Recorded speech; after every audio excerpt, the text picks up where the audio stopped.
Hey guys, today I'm going to be talking about something that has inspired me lately, and I hope it will do the same to you. And what I'm referring to is a boy named Colin.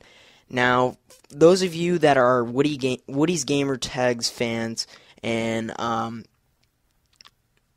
seen his latest video about his son Colin, you'll know what I'm talking about. But if you don't, basically Woody's Gamer Tag has this son named Colin who unfortunately has had to deal with two disabilities throughout his life, and that is speech dyspraxia and auditory processing disorder.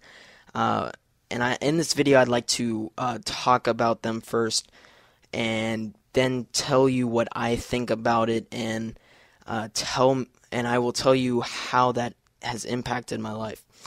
So, speech dyspraxia is basically when a person cannot convey what they want to say in a correct and consistent manner. And basically, this disease sort of has two main types. The first is acquired, and the second is developmental.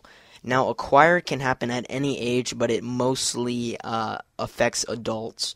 And basically, this is caused by damage that has been given to the brain. So basically, the brain has been damaged in some form or fashion, and therefore, the language and communications part of the brain has been altered. And also, acquired speech dyspraxia can also occur with muscle weakness or language difficulties caused by damage to the nervous system. So basically, anywhere from your spine up to your brain could potentially alter some little thing with your language and communication skills. And the second type is developmental, like I said previously, and basically that is where you're born with it. Now, I'm making the assumption that Colin has this because he's a child, and they're more likely to be born with it if they have speech dyspraxia at such a young age, because acquired is generally acquired when they're an adult. Now, developmental is much harder to deal with, and it is more likely to affect boys than it is girls. And now the causes of speech dyspraxia are unknown within the scientific community.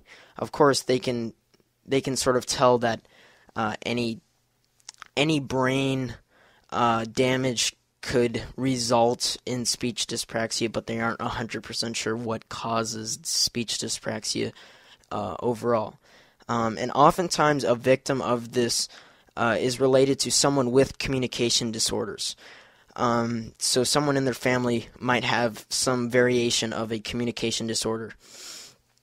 Now, children with this disease can generally understand the language better than they can speak it. And I like to think of this as sort of a foreign language.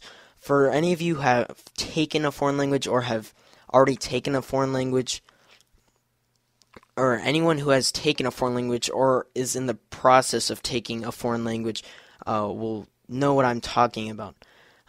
Basically, you're more likely to understand the language when you're listening to it or if you are reading it, because it's harder to spontaneously come up with the language yourself. And this is exactly what speech dyspraxia is like. Now, basically, the disease is diagnosed through observation over time to see how the person conducts their speech, and you can basically tell if it's getting any better or any worse, whatever. And also, they can diagnose it by observing that person's speech when they have them say words that increase in length. For example, hand, handy, handyman, or love, lovely, lovingly, any of those. And basically, it is treated through speech-language therapy. Now, acquired speech dyspraxia cases, there is a chance that you can be cured on your own, and that is called spontaneous recovery, but that is only through acquired. Now, assuming that Colin is developmental, he would have to endure a specialized speech therapy because of his developmental speech dyspraxia. And again, this would probably take many years, and depending on his case of it, I imagine it's very tough for Woody and his family. Now, research that is being done for speech dyspraxia is basically looking to see if there's any connection with different parts of the brain and the disease and or the nervous system.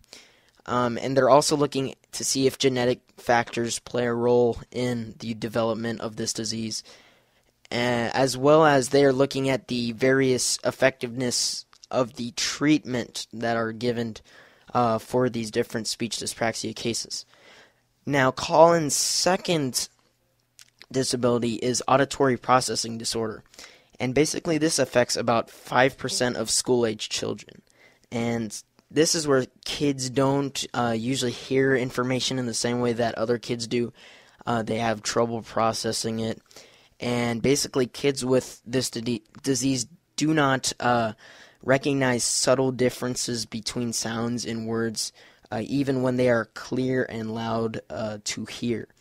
And basically they have issues when there are lots of noisy environments that they have to listen to different sounds in, and basically it is hard for them to distinguish what noises are what, and it's harder for them. And that's all I have for both of the diseases.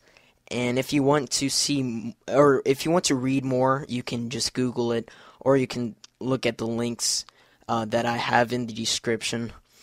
And basically now I'm going to talk about how this has impacted my life. Now, ever since I was a little kid, I have always wanted to help out people. Now, I didn't necessarily know how or why, or how I was going to help people, but I knew I wanted to in some form or fashion. But lately I have thought about it, and I want to become a doctor because I feel that's probably the closest I can get to seeing how my research or my profession directly impacts someone's life, especially young children with disabilities. That really gets to me. And basically I would like to devote my life to helping children or helping people with different diseases, to help them to become a better and more ideal human. And I'm not saying they need to be perfect, but just help them to become in the best form or the best shape that they could possibly be. And I would like to devote this channel and really any of my work to sort of helping anybody with any disability. Now, I would love to work with Woody's gamertag event one day, eventually, if I were huge, but for now, I am just planning on basically showing the world my knowledge and intellectual ability in the world of medicine. And basically, I would like to challenge all of my viewers and anybody who watches this video to do the same. Maybe not so much in the medical world, but maybe helping at a local children's hospital, or maybe even just helping to give funds to a good research organization, but make sure they're legitimate and not just fake. With that.